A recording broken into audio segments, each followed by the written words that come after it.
अकारण करुणावरून आले. परब्रह्मचिन मूर्ती सच्चिदानंद घन आनंदकंद भगवान श्रीकृष्णचंद्रांच्या अतिदिव्य कथेमध्ये रममाण झालेले महात्मा शुकदेवजी महाराज राजा परीक्षिताला वर्णन करतात. राजन,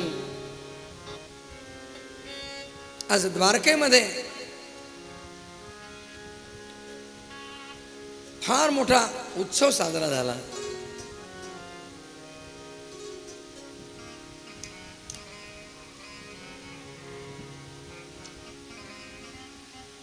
रुक्मिणी रूपी लक्ष्मीला साक्षात लक्ष्मीपती भगवान श्रीकृष्णांच्या बरोबर पाहून द्वारकावासी स्त्री पुरुषांना अत्यंत आनंद झाला.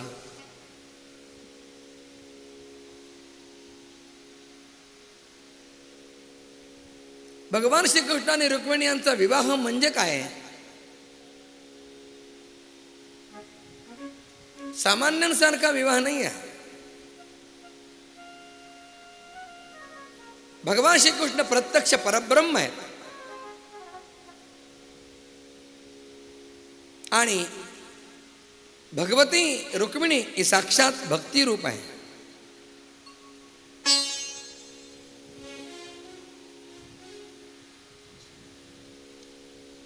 समुद्र अर्थात भीष्मक यांची कन्या लक्ष्मी अर्थात सुवर्ण लक्ष्मी रुक्मिणी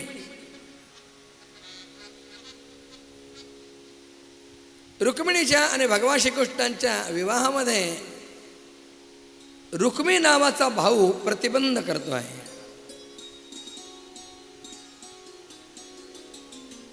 जणू काही विष आहे. समुद्र मंथनातून लक्ष्मी निघाली आणि त्या लक्ष्मीला भगवान श्री नारायणांच्याकडे जाण्यासाठी मध्ये विष पण पार करावं लागलं. हा रुक्मी श्रीकृष्ण आणि रुक्मिणी यांच्या संबंधामध्ये बाधक आहे.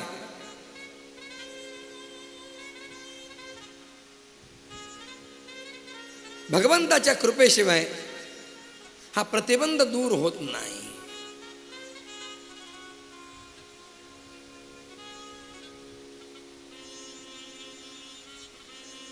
भगवान श्रीकृष्ण आणि रुक्मिण्यांचा विवाह हा 3 प्रकाराने झालाय.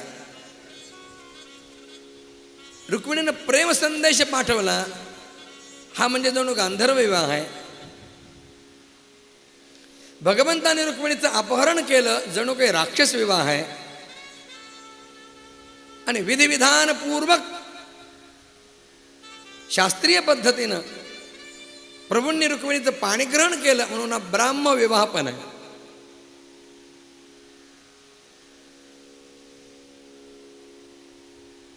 रुक्मिणी ही वैष्णवी शक्ती आहे. परब्रह्मस्वरूप भगवान आणि भक्तिमती रुक्मिणी यांचा संबंध म्हणजे श्रीकृष्ण रुक्मिणी विवाह आहे.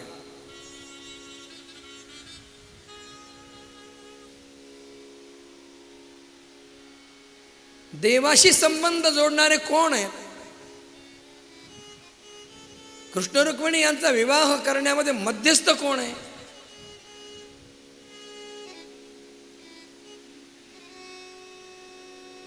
मध्यस्थ आहेत देवर्षी नारद. नारदांनी हा विवाह घडून आणला.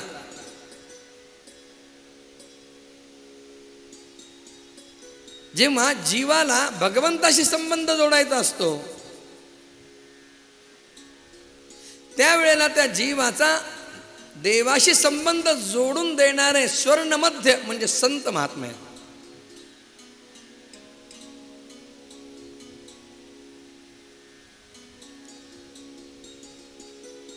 संतांचा जर आश्रय घेतला तर जीवाला भगवंताकडे लवकर जाता येतं.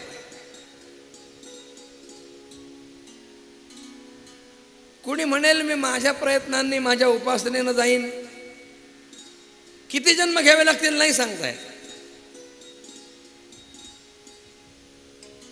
पण संतांच्या सान्निध्यामध्ये गेलं आणि संतांनी जर आपल्याला बरोबर नेलं तर आपल्याला देवाचं दर्शन, देवाचा साक्षात्कार संत कधी घडून देऊ शकतात.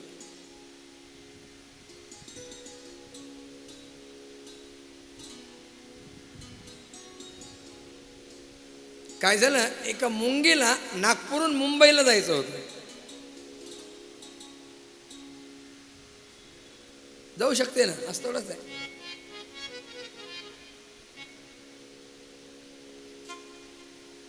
ती मुंगी निघाली, ती म्हटलं मी माझ्या पायानं जाणार. कधी पोचेल मुंबईला, किती जन्म घ्यावे लागतील काही सांगता येत नाही. तिचीच एक मैत्रीण होती, तिने म्हटलं मी पण जाते मुंबईला. पण तिनं काय केलं माहिती आहे का, मुंबईला जाणाऱ्या एका श्रीमंत मनुष्याचा आश्रय घेतला आणि तो नागपूरहून मुंबईला जाणाऱ्या विमानानं मुंबईला गेला. ती त्याच्या कपड्यावर चढून बसली.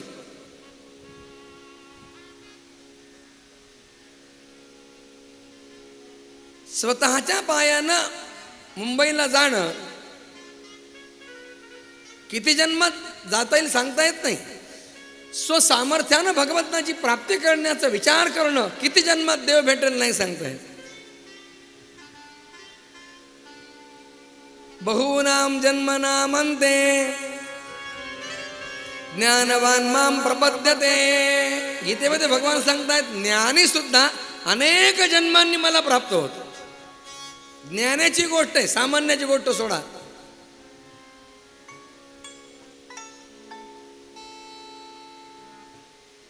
जसा त्या मुंगीनं श्रीमंत माणसाचा आश्रय घेतला, तसा जर साधकानं आपल्या सद्गुरूंचा आश्रय घेतला, याचे ध्येय याचे डोळा, आपल्याला भगवंताच्या प्राप्तीचा सोहळा सद्गुरू दर्शू शकतात. महाराज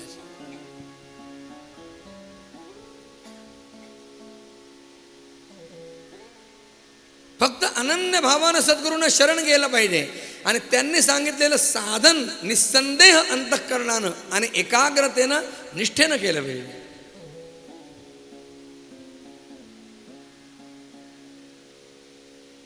महाराजांच्या चरित्रामध्ये प्रसंग आहे. महाराज त्या आबूच्या जंगलामध्ये गेले.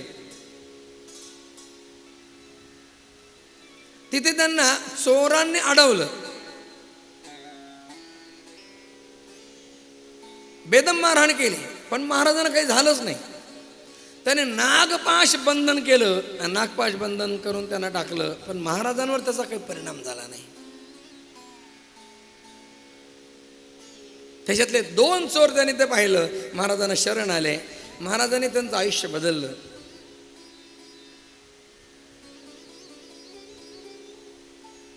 नाम दिलं दोघांनाही. एकाला सांगितलं जा तिकडे हिमालयामध्ये तपस्येला जा, आणि दुसरा सच्चिदानंद नावात, त्याचं नाव सच्चिदानंद ठेवलं, त्याला बरोबर ठेवलं. त्याला सांगितलं फक्त नाम घ्यायचं रामरायाचं, बाकी काही करायचं.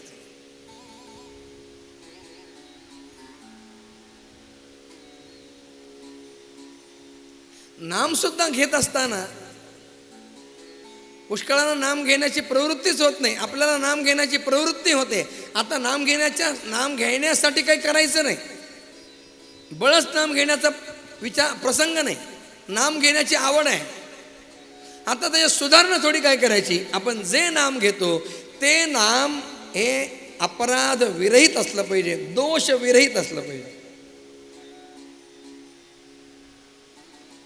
नामामध्ये दोष असतात, नामामध्ये अपराध असतात, आहेत 10 अपराध नामामध्ये आहेत. या अपराधांनी रहित नाम जर झालं ना तर ते नाम अधिक निर्दुष्ट आहे आणि ते भगवंताच्या जवळ अधिक घेऊन जातं आपल्याला.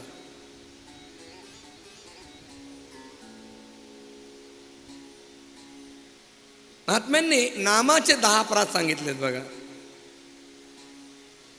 नाम घेत असताना आपण ते कसं घेतलं पाहिजे, काय वर्ज्य केलं पाहिजे.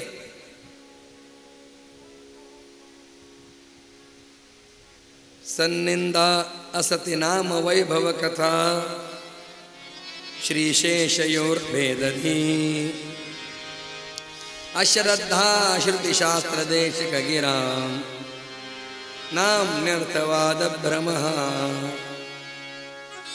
नामास्तीति निषिद्ध वृत्तिभिः तत्यागो हि धर्मान्तरैः साम्यं नाम निजपे शिवस्य च हरेर् नामापराध 10.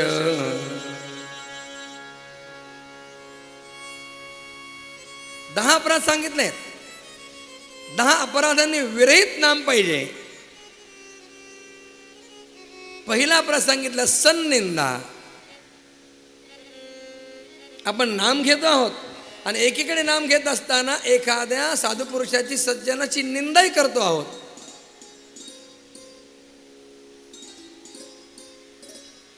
जसं 24 कॅरेट सोनं,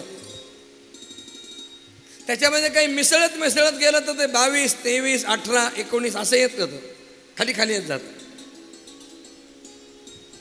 दशदोष विवर्जित शुद्ध नाम हे 24 कॅरेट सोनं आहे, 52 कशी सोनं आहे. आपल्याकडून एखादा अपराध घडत गेला तर त्या सोन्यामधला कस कमी कमी होत जातो. फलाच्या प्राप्तीसाठी ते नाम फळ देणार ठरतं, पण शुद्ध नाम आहेत का नाही देत. म्हणून नामधारकानं कुणाची निंदा करायची नाही.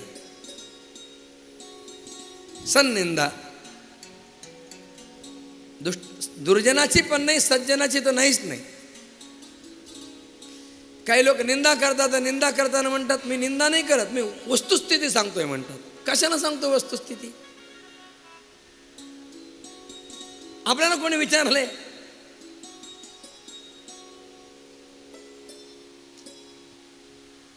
निंदा कोणाची करायची नाही. संतांची निंदा आपल्याकडून होता कामा नये. बऱ्याच लोकांचे संतांच्याकडे बघण्याचे वेगवेगळे दृष्टिकोन असतात, वेगवेगळ्या डायमेन्शननी संतांकडे लोक पाहत असतात.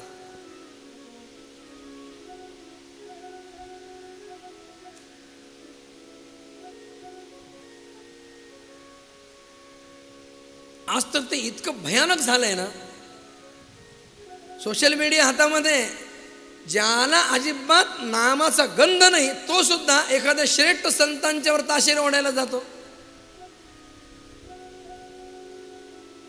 आणि मूर्ख लोक त्याला सुद्धा अनुमोदन देतात.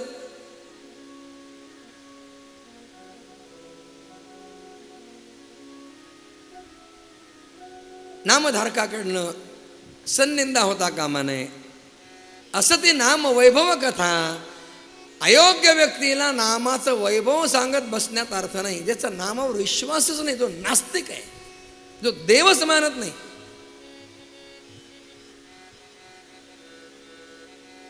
एकदा दोनदा सांगून पाहावं, त्याचा विश्वास नाही बसला ना सोडून द्यावा. असं ती नाम वैभव कथा. श्रीशेषेवर भेदधी. आपण विष्णूंचं नाम घेतो आहोत किंवा शिवाचं नाम घेतो आहोत. विष्णूंचं नाम घेत असताना शंकरांचा भेद, विष्णू आणि शिव यांच्यामध्ये भेदबुद्धी, हा तिसरा अपराध आहे. श्रीशेषेवर भेदधी. भगवंताची रूप जरी वेगवेगळी असली तरी सुद्धा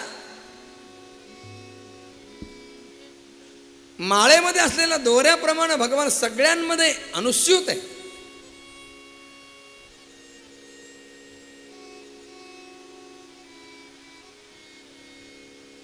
भेद बुद्धी ठेवायची नाही.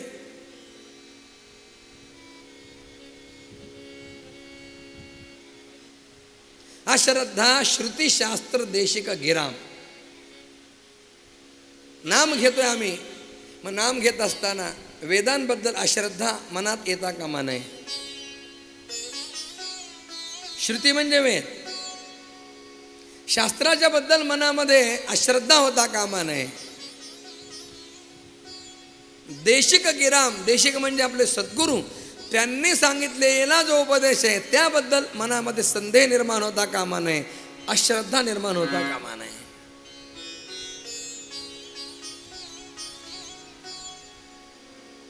आजकाल बरेच लोक दिसतात, इकडं अंधश्रद्धा निर्मूलन म्हणतात आणि तिकडं घरामध्ये काही काही यज्ञ आगादी कर्म करतात. काय उपयोग त्याचा?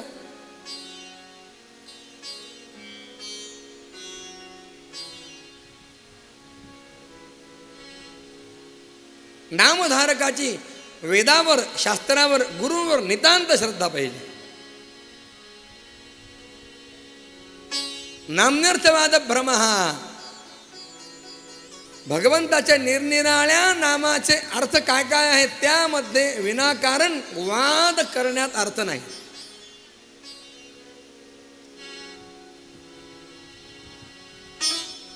नामदेर्थवाद भ्रमा, हेच नाम चांगलं आहे, हेच नाही, याचा अर्थ चांगला आहे, हे काही चांगलं नाही. नाही हो, नाम सगळं भगवंताचं एकरूपच आहे.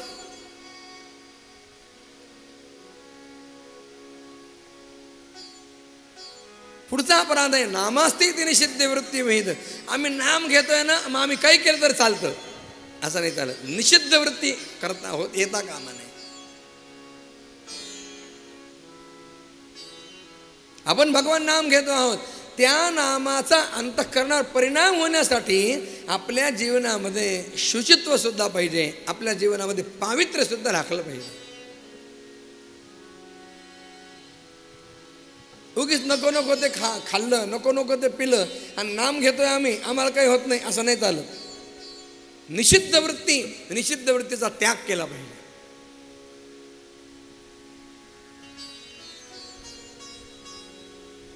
वेदांत शास्त्रानं जे सांगितलेलं आहे न करायला ते करावं, आणि न करायला जे सांगितलं ते करायचं नाही, त्याचा त्याग करायचा. निषिद्ध वृत्तीचा त्याग करायचा.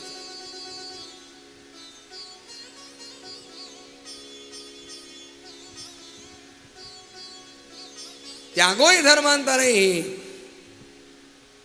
आपल्याला जो धर्म दिलेला आहे, जो वर्ण दिलेला आहे, ते वर्णाला अनुकूल जो धर्म आहे त्या धर्माचं पालन करायचं. नाम घेत असताना धर्म पालनही केलं पाहिजे.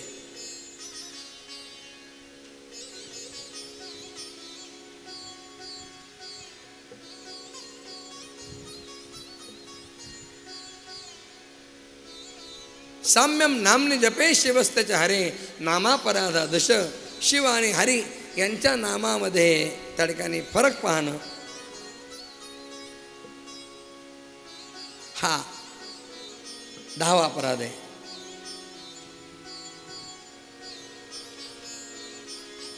महाराजांनी त्यांना सांगितलं नाम घे सच्चिदानंदाला. खूप नाम घेतलं त्यानं, महाराजांच्या सेवेत राहिला. महाराज एकदा प्रवासामध्ये असताना उज्जैनच्या जवळ आले. ट्रेनमध्ये बसायचं होतं. स्टेशनवर यायला थोडा उशीर झाला. ट्रेन सुटण्याची वेळ झाली.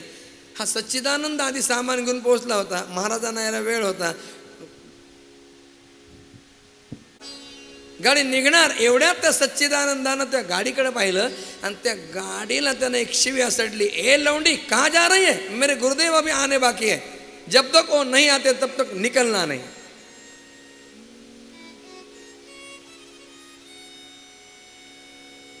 अरे गाडी पुढे जाईच ना. खूप प्रयास केले सगळे इंजिनियर, सगळ्या लोकांनी. महाराज आले. महाराज गाडीमध्ये बसल्यानंतर मग गाडी सुरू झाली. महाराजांच्या ते लक्षात आलं. महाराज सच्चिदानंदाला रागावले. मूर्खा, आत्ताच कोणी नाम घ्यायला सुरुवात केली आणि लगेच नामाच्या सामर्थ्याचा वापर करायला सुरुवात केली, शक्ती खर्च करायला सुरुवात केलीस.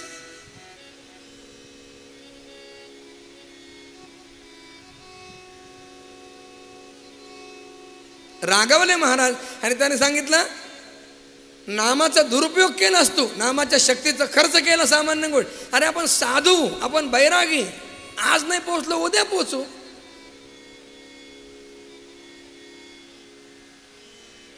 आपल्याला काय घाई आहे जाण्याची?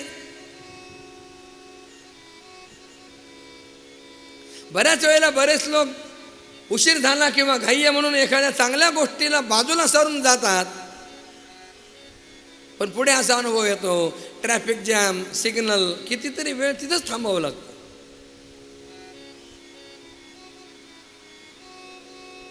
आपल्या हिताचं काय आहे याचा विचार साधकाच्या जवळ सदैव असला पाहिजे. महाराजांनी त्याला सांगितलं 12 वर्ष अखंड नाम घ्यायचं आणि मग मला तोंड दाखवायचं, तोपर्यंत माझ्याकडे यायचंच नाही.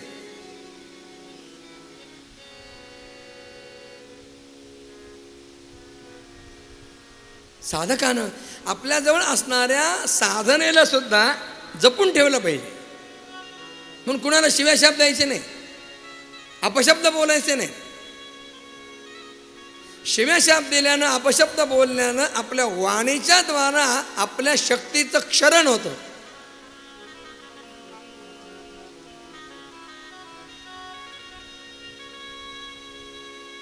ज्ञानेश्वर महाराजांचं प्रमाण आहे, अनंत वाचाळ बरळती बरळ त्या कैसेने दयाळ पावे हरी. सारखं बडबड करतात, काहीतरी बरळत राहतात ना, त्यांना भगवत प्राप्ती लवकर होत नाही. म्हणून नामधारकानं सदैव अंतर्मुख राहावं. ज्याला महाराजांनी सुंदर शब्द दिले, अनुसंधान. मी कोण आहे, मला काय करायचंय, या जन्मात येऊन मला काय मिळवायचंय.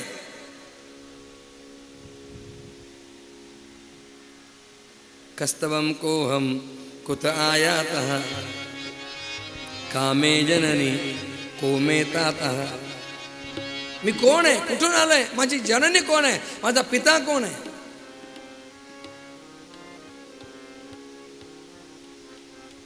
हा सगळ्याचा विचार आपण अंतर्मुखून कधीतरी केला पाहिजे.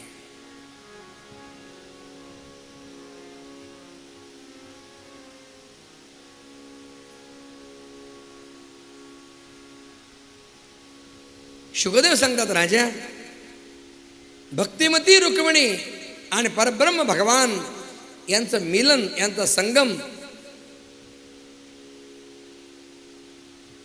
म्हणजे कृष्ण रुक्मिणीचा विवाह आहे. आणि या वृत्तीचं भगवंताशी मिलन घडवून देणारे संत महात्मे. नारदजी शिवाय रुक्मिणी आणि श्रीकृष्ण यांचा विवाह होत नाही.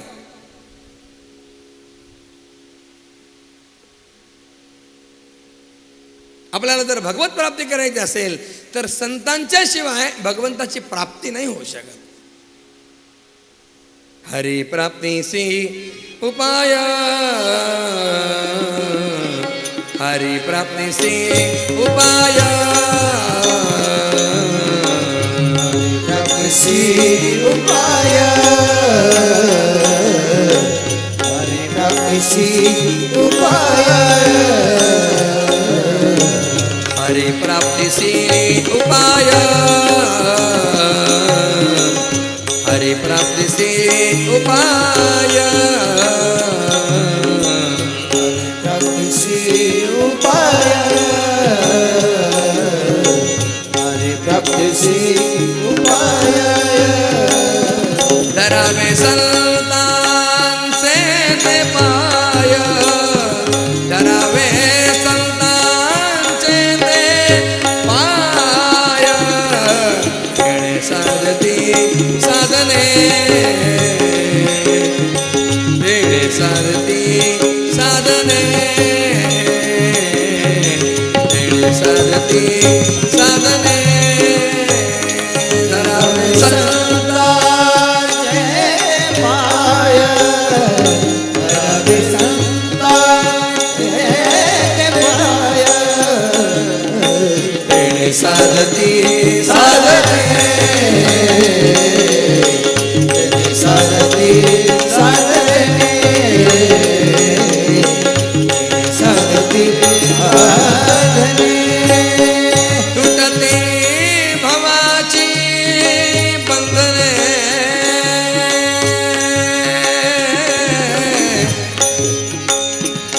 भवाची बंधने,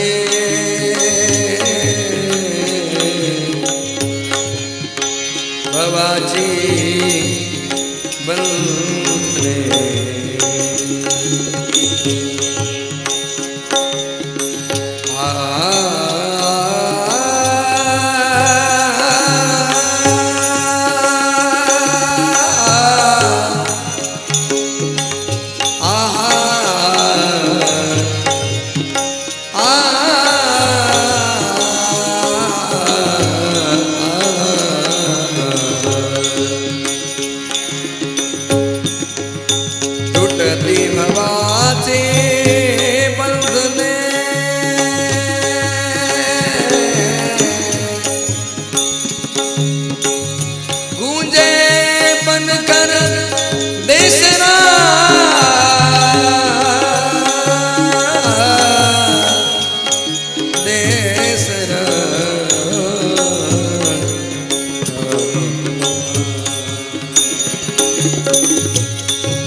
सुख हर तुम दाता देत दिलावता ऐसे नाता धन धन जग में तुम दाता तुटती भवाचे बंधन तुटती भवाची बंधने केले साधती साधने केले साधती साधने केले साधती साधने संताविन प्राप्ती नाही ऐसे वेद देते ग्वाही. भगवंताची प्राप्ती संतांच्या शिवाय नाही होत. साधूचे संगती तरुणोपाय. राजाने द्वारकावासियांच्या डोळ्याचं पारणं फिटलं. कसा जरी नवरा नवरीचा जोडा असला तरी तेवढ्यापुरतं तरी लक्ष्मी नारायण म्हणण्याची पद्धत आहे आपल्याकडे. नवीन नवरा नवरी असले, काळा ढुस जरी असला नवरा नवरी कशी जरी असली तरी तिला लक्ष्मी नारायण म्हणण्याची पद्धत आहे. नववधू किंवा नववर नवदाम्पत्य विवाहाचा संस्कार आहे ना, त्या संस्कारामध्ये त्या ठिकाणी लक्ष्मी नारायण स्वरूप म्हणून त्यांचं पूजन सासऱ्याला करावं लागतं. कन्यादानाच्या वेळेला इमाम लक्ष्मी नामनीम कन्याम श्रीधर रूपेणे वराय प्रदास्यामी. आणि फक्त एकमेव प्रसंग जीवनातला तो आहे की त्या दिवशी सासऱ्याला आपल्या जावयाच्या पायावर डोकं ठेवता येतो, एरवी नाही.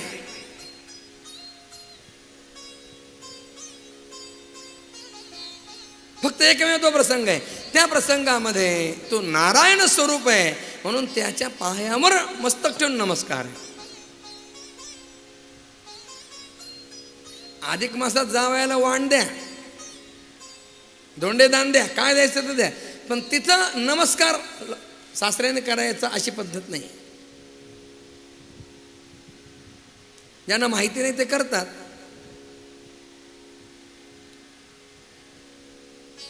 पायावर डोकं ठेवणं नारायण स्वरूप समजून फक्त त्यावेळेला आहे.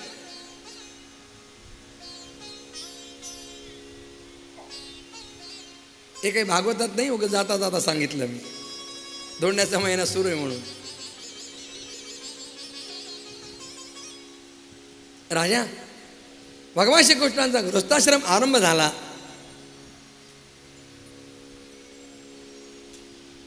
आणि काही काळ गेला आणि प्रभूंच्या गृहस्थाश्रम रूपी वेलीवर एक पुष्प उमललं.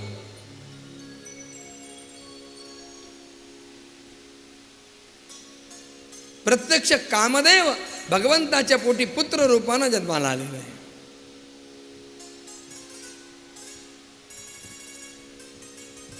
शिवपुराणामध्ये कथा आहे की भगवान शंकरांच्या तपस्येत विघ्न आणलं या कामदेवानं, म्हणून भगवान शिव क्रुद्ध झाले आणि त्यांनी आपला तिसरा डोळा उघडला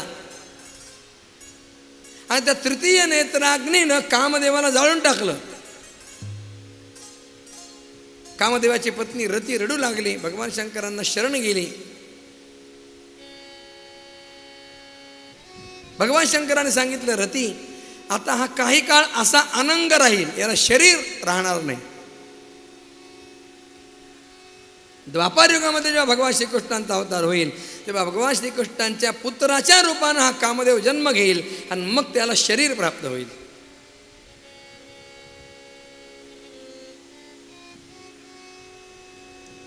मला सांगा, शरीर प्राप्त करण्यासाठी कामदेव,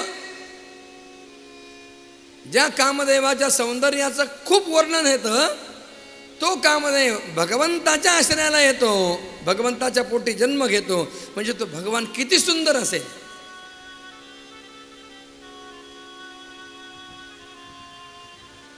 मी बोलून गेलो, जीवाचं सौंदर्य हे क्षणाक्षणाला घटणारं असतं आणि भगवंताचं सौंदर्य हे प्रतिक्षण वर्धमानम, प्रत्येक क्षणाला वाढणारं असतं.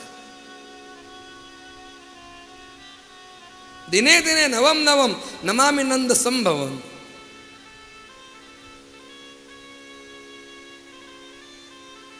किती सुंदर आहे भगवान, त्याच्या इतकं सुंदर काहीच नाही जगामध्ये.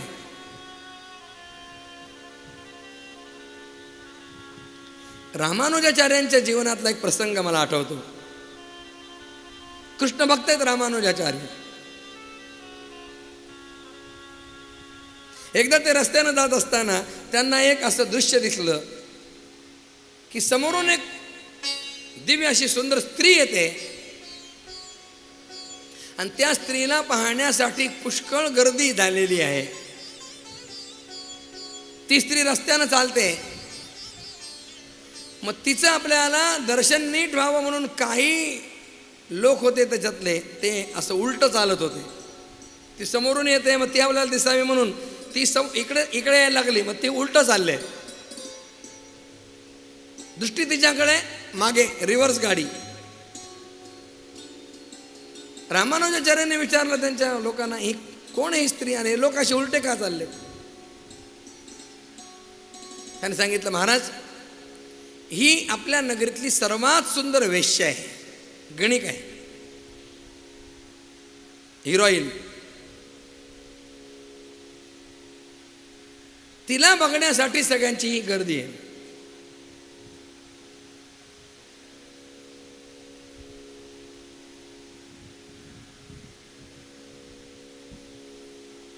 त्याच्यासाठी हे लोक उलट चालले तिला बघत बघत. त्याने म्हटलं ते उलट चालणार लोकांना बोलवलं. त्यानं विचारलं, तुम्ही असं उलट का चालता? त्याने सांगितलं, आम्ही सौंदर्याचे उपासक आहोत, सौंदर्याचे रसिक आहोत, म्हणून या स्त्रीचं सौंदर्य पाहण्यासाठी म्हणून आम्ही असं उलट चालतो. रामानुजाचार्याने म्हटलं की या स्त्रीच्या सौंदर्यापेक्षा सुंदर जर तुम्हाला सौंदर्य दाखवलं तर? ह्याने म्हटलं, याच्यापेक्षा अजून सुंदर काय असू शकतं का?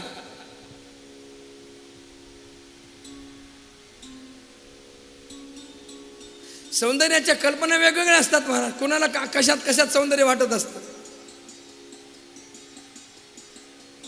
हे रामायणात प्रसंग आहे बघा. रावणाचा वध झाला, त्यानंतर बिभीषणाचा राज्याभिषेक झाला आणि बिभीषणानं भगवती जानकी मातेला सन्मानानं रामरायाकडे तडक्याने पाठवलं. पालखीमध्ये बसून जानकी माता येते. रस्त्याच्या दोन्ही बाजूला वानर सेना जमली.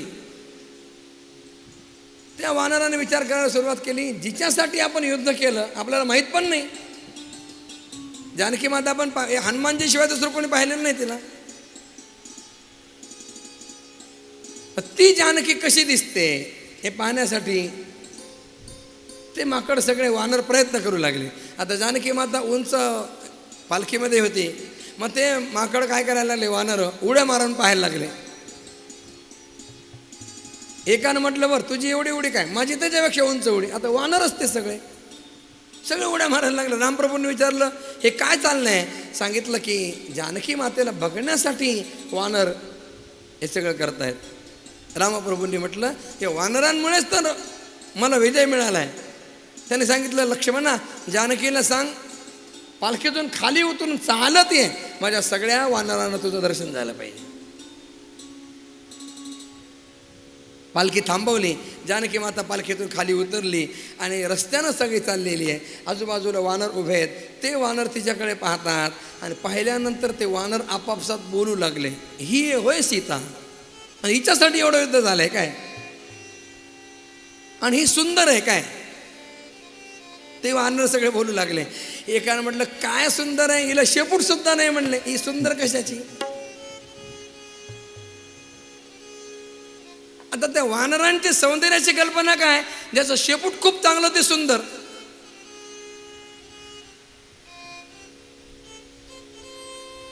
सौंदर्य कशा कशात पाहायचं, त्याला रसिक मन लागतं महाराज. सौंदर्याचं सुद्धा रसिक असावं लागतं. रामानुजाचार्याने त्यांना म्हटलं, तुम्हाला यापेक्षा जर अधिक सुंदर काही दाखवलं तर त्याने म्हटलं आम्ही असं जर तुम्ही दाखवलं तर आम्ही आयुष्यभर तुमची सेवा करू. सांगितलंय बघा, रात्रीच्या वेळेला आमच्या आश्रमात या, संध्याकाळी 7 वाजता. संध्याकाळी 7 वाजता धुपारतीची वेळ आहे. सगळे लोक खूप जमलेले आहेत.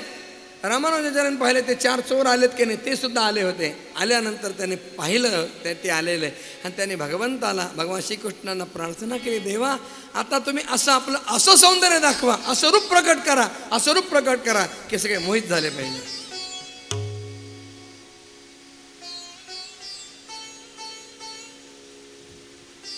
महाराज भगवान श्रीकृष्णांना रामानुजाचार्यांचं ऐकावं लागलं. भगवान श्रीकृष्णाने इतकं सुंदर रूप आपलं प्रदर्शित केलं. ते सौंदर्य पाहिल्यानंतर सगळेच लोक मोहित झाले. ते 4 जण घायाळ झाले आणि त्यांनी कायमचं रामानुजाचार्यांचं शिष्यत्व स्वीकारलं. आश्रमातून कधी बाहेर पडले नाही.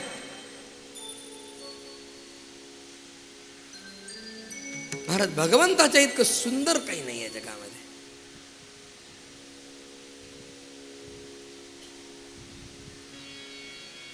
अशा भगवंताच्या पोटी कामदेव जन्माला येण्याची इच्छा करतोय. किती सुंदर असतील प्रभू.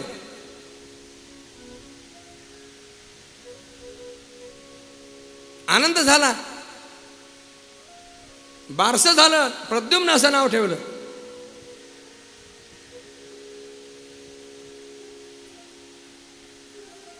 प्रद्युम्नाला अजून 10 दिवस सुद्धा झाले नव्हते, तेवढ्यात तो आपला शत्रू आहे जाणून इच्छेनुसार रूप घेणारा शंभनासूर त्याला पळून घेऊन गेला. शंभनासुराला माहित होतं आपला मृत्यू कामदेवाच्या हातून आहे आणि हा कामदेव आहे, म्हणून त्यानं प्रद्युम्नाचं अपहरण केलं.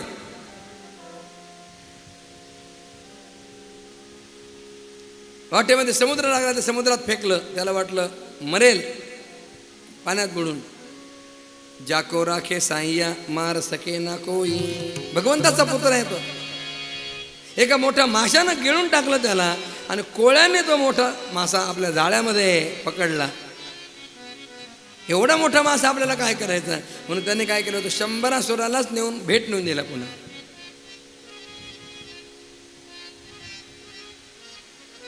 शंभरासुराच्या आचार्यांनी कुऱ्हाडीनं तो मासा तोडला आणि त्या माशाच्या पोटात दिव्य असं बालक पाहिलं. तिथं कामदेवाची पत्नी रती मायावती या नावानं काम करत होती. त्याने ते आचार्याने ते लहान बालक मायावतीकडे सोपविलं.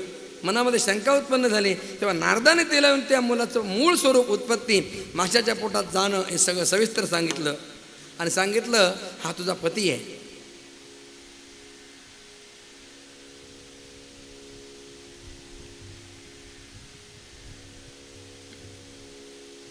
ती मायावती त्या पुत्रावर अत्यंत प्रेम करू लागली. कृष्णकुमार प्रद्युम्न थोड्या दिवसात मोठा झाला. कमलदलाप्रमाणे सुंदर नेत्र, आजान बाहू,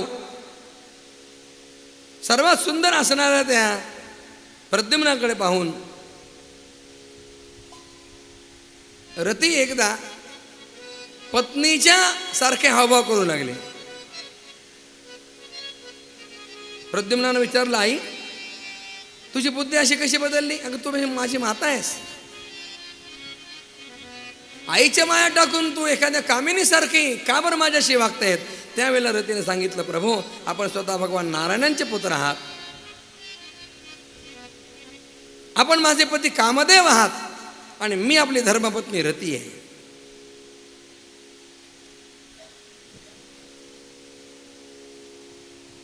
हा शंभरासूर शेकडो प्रकारच्या माया जाणतो. त्याला वश करून घेणं, जिंकणं अत्यंत कठीण आहे. आपण या शत्रूला मायांच्या द्वारा नष्ट करा.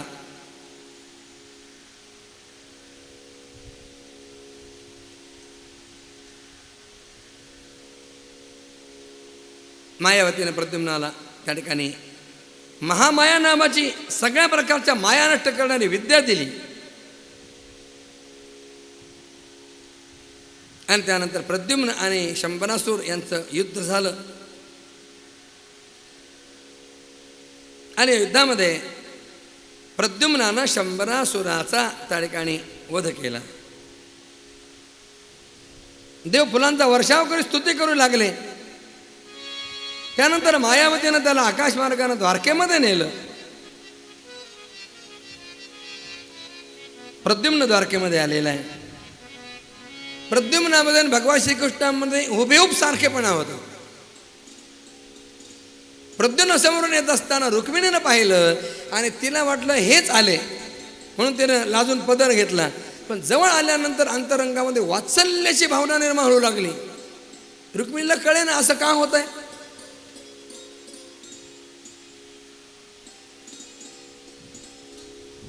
हे नररत्न कोण आहे, हा कोणाचा पुत्र आहे. माझा सुद्धा लहान मुलगा हरवला होता, त्याला सुतिकागृहातून पळवलं होतं. तो जर कुठं जिवंत असेल तर त्याचं वय आणि रूप याच्यासारखंच असेल. रुक्मिणी विचार करू लागली. आणि त्याच वेळेला भगवान श्रीकृष्ण देवकी आणि वसुदेव यांच्या सहित आले. भगवान श्रीकृष्णांना सगळं माहीत होतं, ते काही बोलले नाहीत. तिथे एवढ्या तिथं नारदांनी येऊन शंभरासुरानं प्रद्युम्नाचं हरण करण्यापासूनची सगळी हकीकत सांगितली. प्रद्युम्न परत आल्यामुळे सगळ्यांना अत्यंत आनंद झाला. सगळ्यांनी त्या नवदाम्पत्याचं उत्तम स्वागत केलं. हरवलेला मुलगा परत आला हे द्वारकेत कळल्यानंतर सगळे द्वारकावासी लोक आपापसात चर्चा करू लागले. आहा, किती भाग्याची गोष्ट आहे की हा मुलगा जणू मरून परत जिवंत होऊन आला.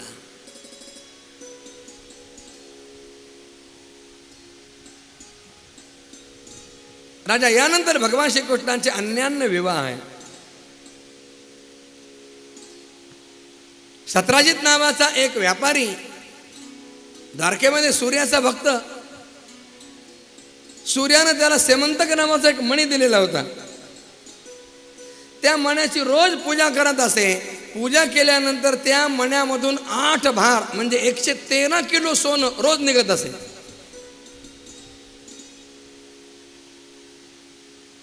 एके दिवशी सत्राजित हा मणी गळ्यात घालून भगवंताच्या सभेमध्ये आला. त्या मण्याचा दिव्य प्रकाश सगळ्यांना म्हटलं सूर्यनारायण आले. भगवंताने म्हटलं सूर्यनारायण नाही, तो सत्राजित आहे. उद्धव अक्रूर वगैरे मंत्री त्यांनी पाहिलं आणि त्यांनी सत्राजिताला म्हटलं, अरे हा मणी तुला कशाला हवाय, तो द्वारकाधीशांना दे. म्हणजे खजिन्यात ठेवला म्हणजे सगळ्यांना उपयोगाला येईल. सत्राजितानं तो मणी तर दिला नाही, पण त्याच्या मनामध्ये एक विचार किंवा आडी उत्पन्न झाली की भगवान श्रीकृष्णांनाच या मण्याचा लोभ झाला असावा. आणि म्हणून त्यांनी आपल्या लोकांकडून हा मणी मागवला. मोठे लोक स्वतःच्या तोंडानं काही मागवत नसतात, आपल्या पियेकडून काय पाहिजे असतं ते मागत. त्यांना जर काही विचार तुम्हाला काय हवंय, ते म्हणतात त्या पियेला विचार. मग तो सांगतो काय सांगायचं.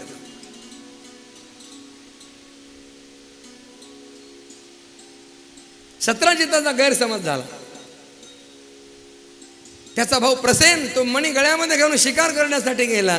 पण ज्या सिंहाची शिकार करत होता सिंहानंच प्रसेनाला मारलं. तो मणी घेऊन जात असताना जांबुवान नावाचं अस्वल तिथं आलं. त्या जांबुवानानं सिंहाला मारलं आणि तो मणी आपल्या गुहेमध्ये नेऊन ठेवला. इकडे बरेच दिवस झाले प्रसेन येत नाहीये. सत्राजितानं सगळ्या द्वारकेमध्ये एक हूल उठवली की भगवान श्रीकृष्णाला माझ्या मण्याचा लोभ होता म्हणून त्यांनीच माझ्या भावाचं काही बरं वाईट केलं आणि मणी लांबवला. भगवंतावर आळ आला, खोटा आळ. कशामुळे आला हा खोटा आळ? गणेश पुराणामध्ये कथा आहे. या दिवशी भगवंतांनी चंद्राचं दर्शन घेतलं होतं. चंद्राचं दर्शन घेतल्यानं खोटा आळ येतो का? गणेश पुराणात कथा आहे. एकदा गणपती बाप्पा आपल्या वाहनावर उंदरावर आरूढ होऊन रात्रीच्या वेळेला फिरायला निघाले. दिवसा खूप टेम्परेचर आहे म्हणून रात्री निवांत फिरू म्हटले. फिरता फिरता झालं काय, त्यांची गाडी स्लिप झाली. त्या उंदरावरनं पाय घसरला. गणपती बाप्पा खाली पडले. आकाशात चंद्र होता. तो चंद्र खो खो करून हसू लागला. चंद्र हसतो हे पाहिलं गणपती बाप्पाला राग आला. शाप दिला त्याला, आजपासून कुणालाही तोंड दाखवायला लायक राहणार नाही. महाराज, चंद्र कुणालाही तोंड दाखवत नाहीये, चंद्र उगवतच नाहीये. त्याच्यामुळे सगळ्या सृष्टीचा क्रम बदलला. सगळा निसर्ग सुकला. चंद्रसुद्धा क्षीण झाला. चंद्र ब्रह्मदेवाकडे आला. ब्रह्मदेवानं गणपतीच्याकडे येऊन गणपती बाप्पाला प्रार्थना केली, क्षमा याचना केली चंद्रानं. त्यावेळेला गणरायाने सांगितलं की हा शाप याचा संपूर्ण खोटा होणार नाही. वर्षभर म्हणालो होतो, पण वर्षभर नाही, 364 दिवस काही नाही, पण एक दिवस याचं जर दर्शन घेतलं तर दर्शन घेणाऱ्यावर खोटा आळ येईल. आणि तो कोणता दिवस आहे? भाद्रपद शुक्ल चतुर्थी, ज्या दिवशी गणपती बसतात. प्रदोष व्यापिनी चतुर्थी जेव्हा असते त्या चतुर्थीला चंद्र दर्शनाचा निषेध आहे. मग चुकून सुद्धा चंद्रदर्शन होऊ द्यायचं नाही. दारं खिडक्या लावून घेतलं तरी चालतील, त्यादिवशी बाहेर जायचं नाही. चुकून जरी चंद्राचं दर्शन घेतलं तरी वर्षभर खोटा आळ येत.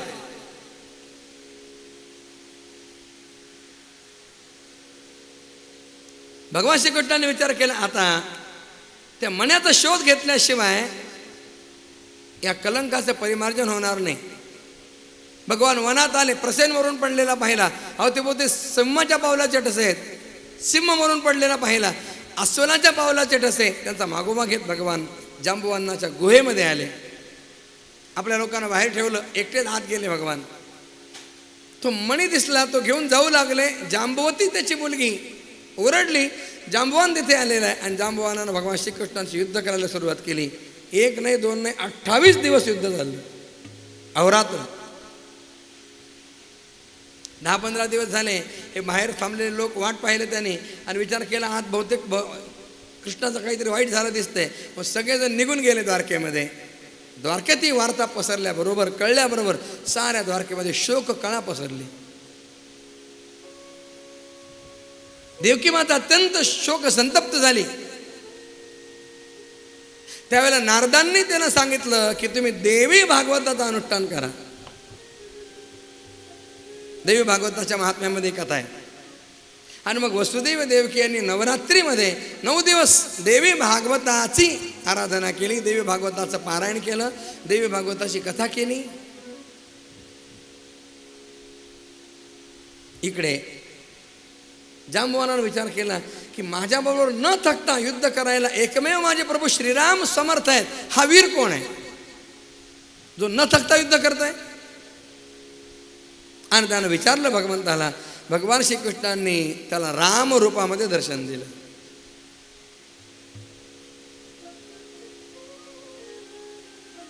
श्रीराम राम रघुनंदन राम राम,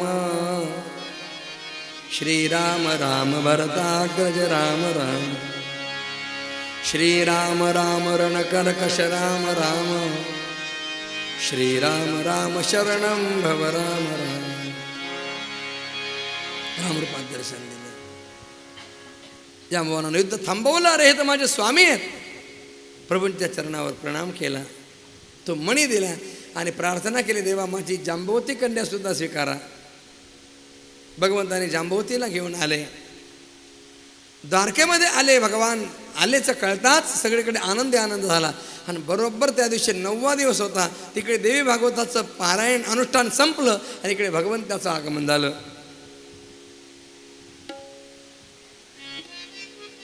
सत्राजिताला बोलावलं सभेमध्ये, त्याची कानउघाडणी केली. तो मणी त्याला देऊन टाकला.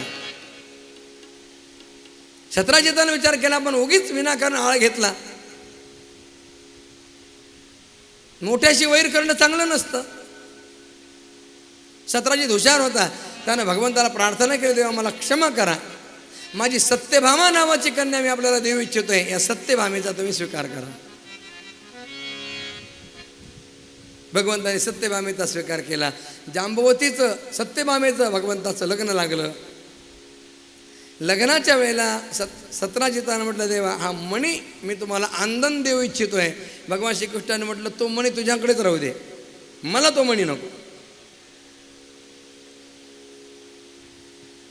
खरंच नको होता का? पाहिजे होता. पण भगवान फार विचारी आहे. भगवंताने विचार केला की या सत्राजिताला एकुलती एक कन्या आहे. हा गेल्यानंतर नाहीतरी सगळी इस्टेट आपल्याकडेच येणार आहे ना. मग आता उदारपणा दाखवा ना, पुढे येणारच आहे मणी. आता उदारपणा दाखवा. भगवंताने म्हटलं, तो मणी नको, वयंतु फलभागिना, फार तर त्याच्यातून निर्माण होणारं सोनं रोज आणून देत जा, पण मनी तुझ्याकडे ठेव. याचं दुसरं कारण होतं असं की त्या मण्याची खूप पूजा करा, मोठं विधान होतं महाराज त्याचं पूजा कराय. भगवंताने म्हटलं तो मनी जर आपल्याकडे आला तर आपल्या मागं पुन्हा पूजेचं विधान एवढं रोज कोण करणार.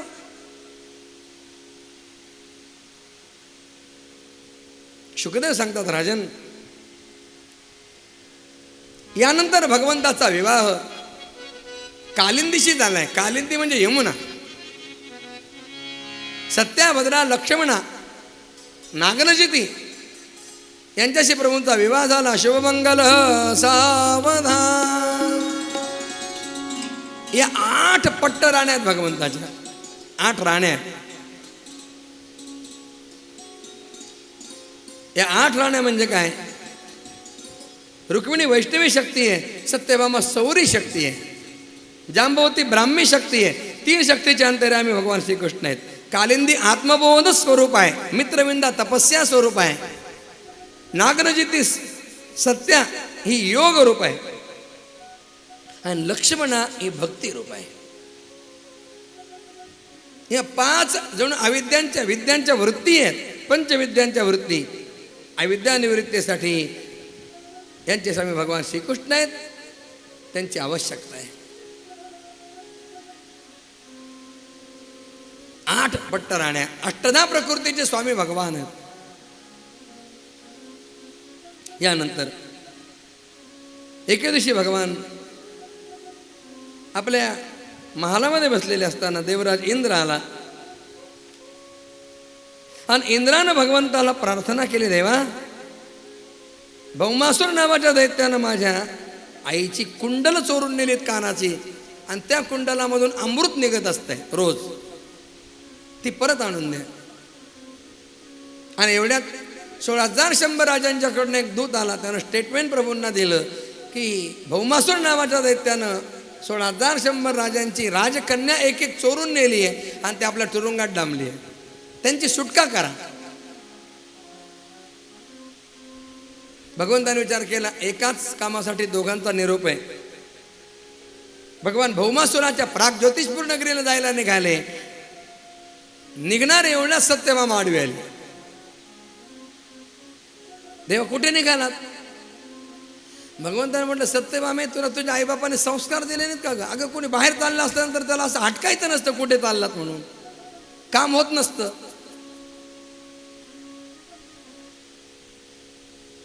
तिनं म्हटलं कुठे चालला सांगा. भगवंताने म्हटलं मी युद्धाला चाललो, मला यायचंय. सत्यभामे मी गार्डन फिरायला नाही चाललो, मी युद्धाला चाललोय. तिनं म्हटलं मलाही माहिती युद्ध कसं करायचं, मी पण येणार. भगवंताच्या बाकीच्या सगळ्या बायका एका बाजूला होत्या आणि सत्यभामा एका बाजूला होती. ही फार हट्टी होती महाराज, ऐकणारीच नव्हती.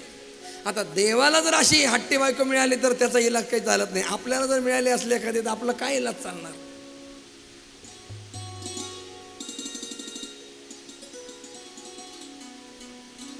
भगवंतांनी सत्यभामेला बरोबर घेतलं. मुर नावाचा एक दैत्य नगरीच्या रक्षणार्थ ठेवला होता, त्या मुराचा वध केला म्हणून देवाला नवीन नाव मिळालं, श्रीकृष्ण गोविंद हरे मुरारे. भौमासूर युद्धाला आलेला आहे. भगवान भौमासुराशी युद्ध करू लागले, पण जरा स्लो भगवंताचा युद्धाचा जो वेग होता तो स्लो. सत्यभामे म्हटलं, देवा मी तर खूप ऐकलंय तुम्ही खूप शूरवीर आहात, मारा ना त्या दैत्याला. लोक एवढा वेळ कशाला नव्हता? तिनं मारा म्हटल्यानंतर भगवंताने अमोघ बाण लावला आणि त्या भौमासुराचा वध केला.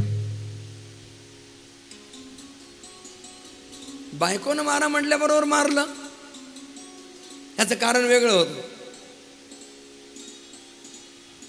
भौमासूर हा भूमीचा पुत्र होता.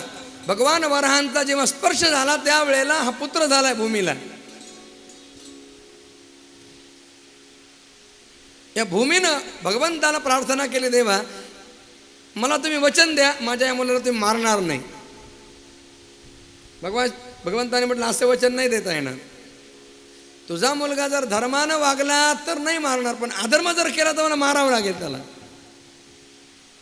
मग भूमिदेवाने म्हटलं देवा ठीक आहे, मारायचंच असेल तर मारा, पण मी मारा म्हटल्याशिवाय मारायचं नाही. असं करता येईल. तिने विचार केला, मी कशाला सांगेन त्यानं मारा म्हणून, म्हणजे अर्थात अमरच राहील हा. सत्यभामा ही भूमिदेवीचा अवतार होती. भगवंताला ठाऊक होतं, मुद्दाम सत्यभामेला बरोबर नेलं होतं, उगीच नव्हतं.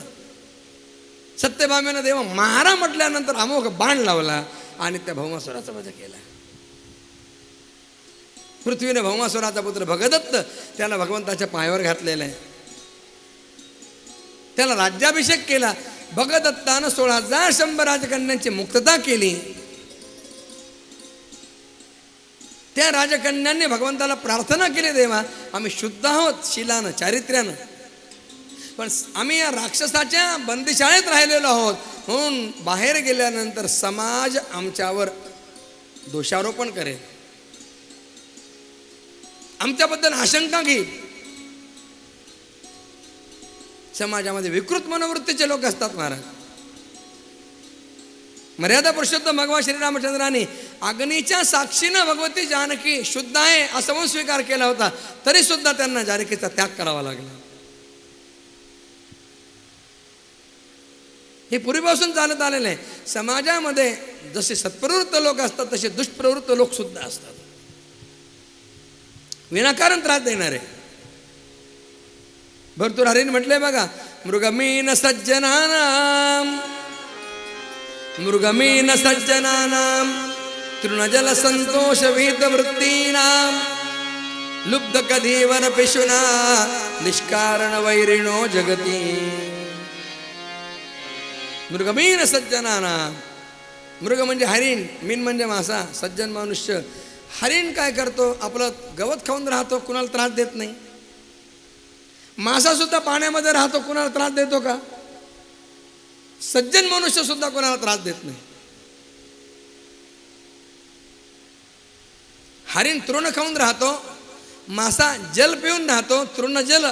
आणि सज्जन मनुष्य, साधू वृत्तीचा मनुष्य संतोष विहित वृत्तीनाम, संतोषानं राहतो, जे मिळेल त्यामध्ये आनंदानं राहतो.